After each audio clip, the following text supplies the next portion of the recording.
Dala pa rin ng Northeast Monsoon, Shearline at ITCZ ang maulap na kalangitan at pag-ulan sa malaking bahagi ng bansa. Wala namang LPA na minomonitor ang pag-asa sa loob at labas ng Philippine Area of Responsibility. Alamin natin ang ulat panahon mula sa ating iWeather Center.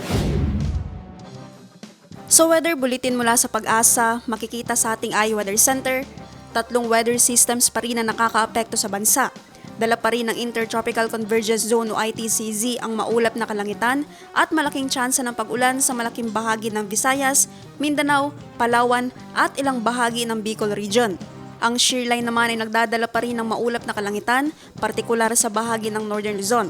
Samantalang ang Northeast Monsoon, nagdadala naman ng mahihinang pag-ulan, partikular sa extreme Northern Luzon. Base sa pag-asa, walang minomonitor na LPA sa loob at labas ng Philippine Area of Responsibility. At para naman sa magiging lagay ng ating panahon bukas, sa Cotabato City, maglalaro ang agwat ng temperatura sa 24 to 31 degrees Celsius at nasa 50% ang chance of rain.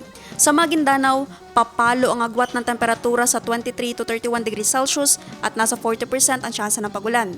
Sa Cotabato Province, maglalaro sa 22 to 29 degrees Celsius ang agwat ng temperatura at 50% ang chance ng ulan. 24 to 32 degrees Celsius naman ang magiging agwat ng temperatura sa Davao City bukas at 40% ang chance of rain. Sa Cagayan de Oro City, papalo sa 25 to 30 degrees Celsius ang agwat ng temperatura at 80% ang chance ng pag-ulan. 24 to 32 degrees Celsius naman ang inaasahang magiging agwat ng temperatura sa Zamboanga City bukas at 50% ang chance ng ulan. Ang Lanao del Norte papalo bukas sa 22 to 30 degrees Celsius ang agwat ng temperatura at nasa 20% ang chance ng pag-ulan.